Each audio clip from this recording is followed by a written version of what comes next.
video, not on photo. Why don't you want your photo taken? It's Christmas.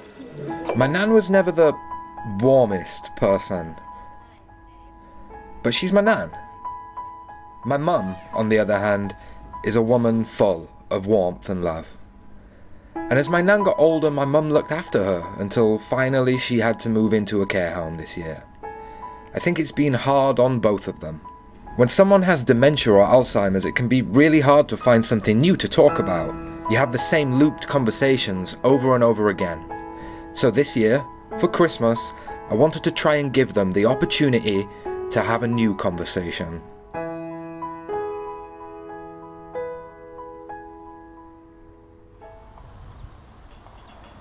When my nan moved out of her house, she left behind a huge box of photographs. It was a box of memories detailing the span of her and my mum's entire lives, an anchor set firmly in the past. I knew these photos were destined to sit in that box, to never be laughed over or cried at ever again.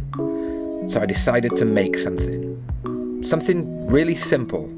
I don't think there are many more satisfying things than stumbling across an old memory with a friend or family member. So I wanted to build a shortcut to that feeling by making a book full of memory prompts.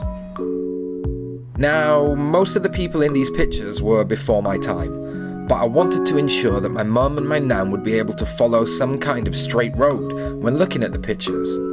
So I went for categories: holidays, weddings, pictures of my nan, pictures of my mum, oldies and people who I didn't recognise, and all the pictures she had of kids from throughout her life. To encourage them to actually discuss the pictures, I left a ton of white space throughout. So, with the guidance of my nan, my mum will be able to fill in the who, where, whens for each of the pictures. It'll be like a joint walk down memory lane. After learning that glue guns get super hot, I put the finishing touches to the book. I think it looks pretty good.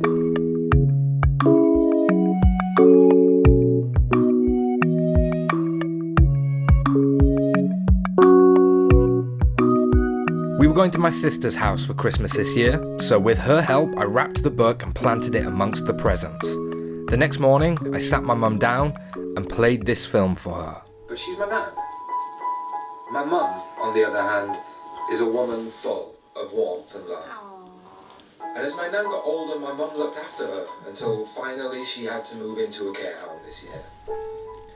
I think it's safe to say that she got a little emotional. Oh, gorgeous, wasn't it? Have you seen that photo? We'd planned to visit my nan later in the morning, but the truth is that I was nervous. I was nervous about the state that she'd be in when we arrived, and I was nervous over whether the book would mean anything at all to her. I wanted so badly for this to work, even in some small way. And then we gave her the book. Read what it says. All right. That was back some years. My mum and my nan spent a long time talking to each other, in a way that I'd not seen for years. Your wedding photo.